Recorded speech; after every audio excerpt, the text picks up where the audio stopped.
go some way in building resilience in this area. Likewise, lucid and timely articulation of the government's unwavering stance against any elements whose words or actions could undermine interracial, religious, or interreligious trust has helped send the desired signal to the ground. Senior Minister Professor S. Jayakumar's considered thoughts on why it's foolhardy to take racial harmony for granted, captured in his interview published in the Straits Times last month, is a good example of this. And of course, Prime Minister Lee's clear, honest, and inspiring articulation of the same point in his National Day rally speech is timely. To me, being complacent about a racial harmony based on what we see on the smooth surface is akin to skating on thin ice. We assume from the surface that the ground is solid, but all it takes is one crack to deepen and spread into a network of cracks. By the time we realize how thin the ice really is, it may be too late. We need to move forward in a leap of faith. That yes, there are fault lines, and some have deepened and widened, but the bonds that have come to bind us at a basic level since the 1960s can endure if we choose to focus on it. What we must avoid is overt propaganda, which can be counterproductive. Instead, we should seek to deepen the primordial ties between communities using sports, arts, culture, and the mass media as agents. Talking about the mass media, let me suggest something the TV media should do in this regard. When TV came to Singapore in 1963, there was just one channel. So we watched all programs regardless of language. Then it became two channels, Channel 5 in English and Malay, and Channel 8 in Mandarin and Tamil. What was interesting as a result, and because it wasn't that convenient to switch channels, there was no remote control then, Tamil newsreaders were recognized in Chinatown. Likewise, Chinese newscasters had star status when they went to Little India. Today, with each ethnic community having our own channels, we have lost the opportunity to cross-fertilize through the media. It must and it would be useful to have a policy for each vernacular channel to carry more stories or features about what is happening in the other communities. This is not happening enough today.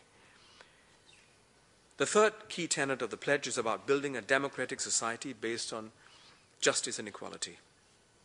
I am very thankful that my father chose to make Singapore his home when he came here with a few dollars in his pocket in the 1940s. Yes, it is far from perfect here.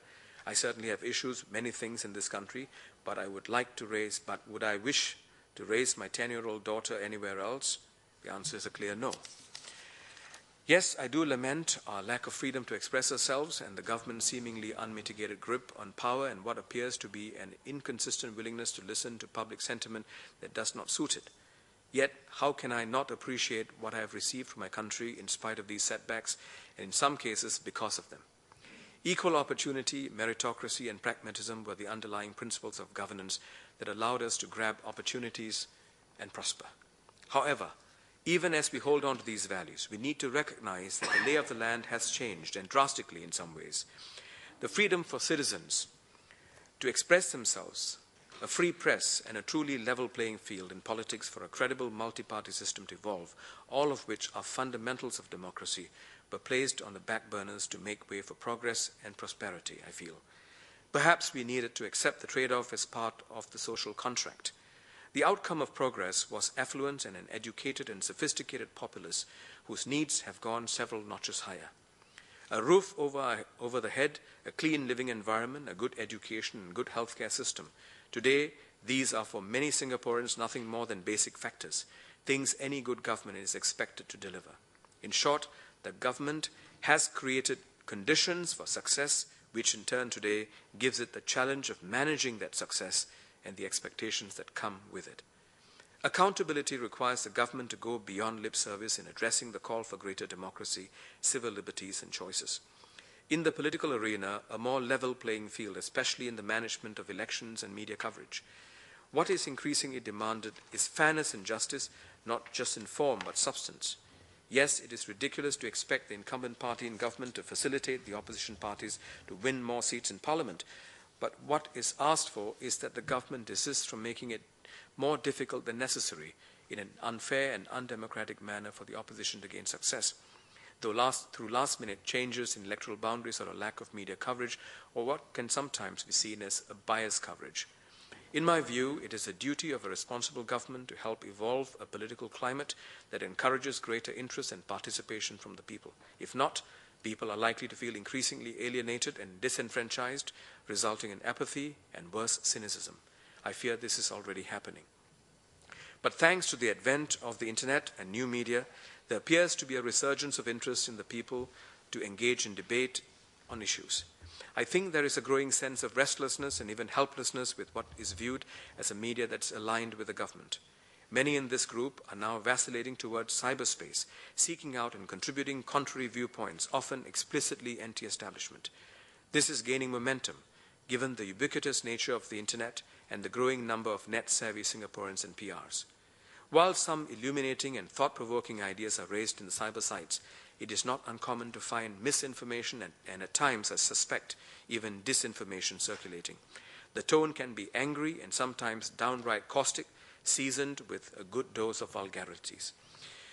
What is giving this new movement life and momentum is essentially the perception that the mainstream media toes the government line because it is required to. We can sit here and debate whether this is true or not, but for me, that is not what is critical. What is important is for us to acknowledge that there is a challenge here. The mainstream media needs to gain greater credibility in the eyes of the people and must not be seen as functioning to serve the interests of the establishment. The current situation is certainly not healthy for the government or the country, as it nurtures a them versus us climate that could become unnecessarily adversarial. Pragmatism as a modus operandi may have worked well for us getting us here. But going forward, the government has to accept that the end will not always be seen as justifying the means. Especially with the triumphant advent of the internet-driven new media, there is bound to be greater scrutiny of inconsistencies between societal ethos as enshrined in the National Pledge and the Constitution and actions and statements on the ground. This is an inevitable outcome of success and being plugged into the international grid. As we continue to strive for economic progress, we must be guided and, where necessary, even constrained by what the fundamentals of our national pledge are, as spoken through the words democracy, justice, and equality. Underscoring the sentiments of these words would be respect, accountability, and fairness.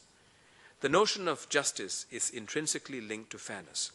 When justice, especially in the way it is meted out, deviates significantly from the common man's sense of fairness, questions of legitimacy arise. This, I believe, is the basis and value of common law. In this regard, the government needs to listen more carefully to the ground and address disquiet and unease in response to specific policies and practices. Examples would be the ground sentiment about the string of libel suits filed by PAP leaders against various opposition party leaders, and the second round of increases in the pay of ministers and senior civil servants soon after a 2 percentage point increase in GST. I'm not suggesting that the government be populist and adjust good policies to pander to popular sentiment. The government has earned the respect of many, here and abroad, for coming up with effective policies and being decisive in implementation. My point is that the government can do more to find out why, for certain policies and practices, there was such a strong reaction from a generally accommodating people. Just as important is for the government to take pains to address the key causes for the reaction by going the extra mile in persuading on the rationale for the policy in question and, where necessary, review the policy.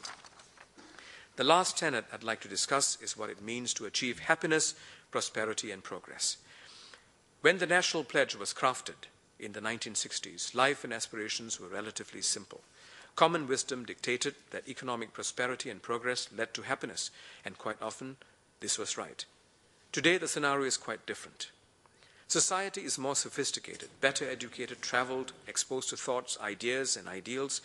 People are given to making different life choices as a result. And options are growing, especially with globalization and greater mobility. Unlike before, there is a growing disjoint between national priorities and those of the individual. It is not unfashionable today for people to take the path not taken, to do what gives them maximum satisfaction, even if it means economic prosperity is a trade-off. The growing number of successful professionals who have chosen to go into the arts and social work or social enterprise is indication of this trend. Similarly, I see more people being disillusioned with being on the fast track, especially after seeing how greed has resulted in the current global meltdown and the suffering has come with it. that has come with it.